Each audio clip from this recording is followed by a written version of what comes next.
જૂનાગઢ જિલ્લામાં શૈક્ષણિક જગતને હચમચાવી દેનારા સમાચાર સામે આવ્યા। ઉના તાલુકાના ભાચા ગામે આવેલી વનિતાબેન બચુભાઈ નાડોડા બીએડ કોલેજના સામે કાયદેસરની કાર્યવાહી હાથ ધરવામાં આવી છે। સમગ્ર મામલે વિગતો એવી છે કે વર્ષ 2023-24 માટે આ કોલેજને 100 વિદ્યાર્થીઓના એડમિશનની મંજૂરી મળી। જોકે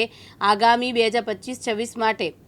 એનસીટીના national council for teachers education દ્વારા કોઈ મંજૂરી પત્ર આપવામાં આવ્યો નહોતો। ભક્ત કવિ નરસિંહ મહેતા યુનિવર્સિટી દ્વારા વારંવાર પત્ર વ્યવહાર કરવા છતાં બીએમ નાડોડા એજ્યુકેશન ચેરિટેબલ ટ્રસ્ટ દ્વારા કોઈ સંતોષકારક પ્રત્યાતુર આપવામાં આવ્યો ન હતો। જૂનાગઢ તાલુકા પોલીસ સ્ટેશન ખાતે ભક્ત કવિ નરસિંહ મહેતાના યુનિવર્સિટીના રજિસ્ટ્રાર શ્રી રમેશચંદ્ર ગેલાભાઈ પરમાર દ્વારા એક ફરિયાદ આપવામાં આવેલ છે। જે બનાવની વિગત એવી છે કે બીએમ નાંદોડા ચેરિટેબલ ટ્રસ્ટ સંચાલિત શ્રીમતી વનિતાબેન બચુભાઈ નાંદોડા બીએડ કોલેજ ભાચા તાલુકો ઉના તેઓએ વર્ષ 2023માં તેઓને national commission four teachers education એટલે કે એનસીટીઈ દિલ્હી દ્વારા તેઓને 100 ઇન્ટેક વિદ્યાર્થીઓની મંજૂરી મળેલ છે, જેથી તેઓને વિદ્યાર્થીઓ ફાળવવા તેવું ત્યાંના પ્રિન્સિપલ શ્રી દ્વારા લેટર મોકલતા ભક્ત કવિ નરસિંહ મહેતા યુનિવર્સિટી દ્વારા તેઓને 100 વિદ્યાર્થીઓ ફાળવવામાં આવેલ હતા। ત્યારબાદ જે વિદ્યાર્થીઓ ફાળવ્યા બાદ સદર લેટર જે એનસીટીઈ દ્વારા વિદ્યાર્થીઓ ફાળવવા માટેનો છે તે ખોટો અને બનાવટી હોય તેવી સતત આરટીઆઈ દ્વારા અને અવારનવાર અરજીઓ થતા જે ભક્ત કવિ નરસિંહ મહેતાના યુનિવર્સિટીના બીએડ મધ્ય સમિતિ દ્વારા એનસીટીઈની જે લેટરનું માન્યતા છે તે ખરેખર સાચી છે કે ખોટી તે અંગે વેરીફાઈ કરવા તેઓને લેટર કરેલ, પરંતુ આ બાબતે કોઈ પ્રતિભાવ ન આપતા સતત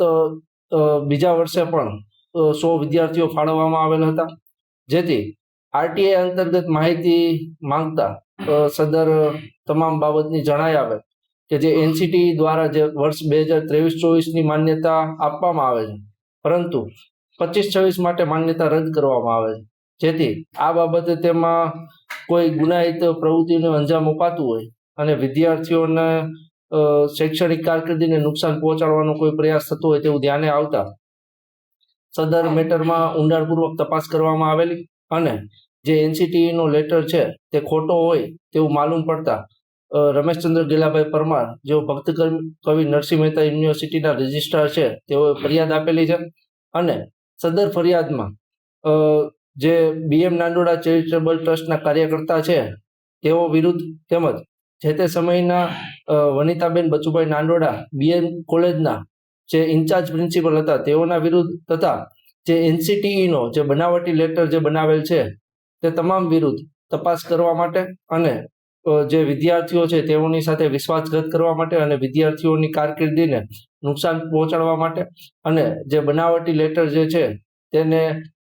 ખોટા લેટરને સાચા લેટર તરીકે ઉપયોગ કરવા માટે જે ગુનાહિત પ્રવૃત્તિ અંજામ આપેલ છે તે તમામ વિરુદ્ધ કાર્યવાહી કરવા ફરિયાદ નોંધવામાં આવેલ છે અને હાલ તપાસ ચાલુ છે। પ્રકાશ દવે સાથે યજ્ઞેશ ભટ્ટ, દિવ્યાંગ ન્યૂઝ, જૂનાગઢ।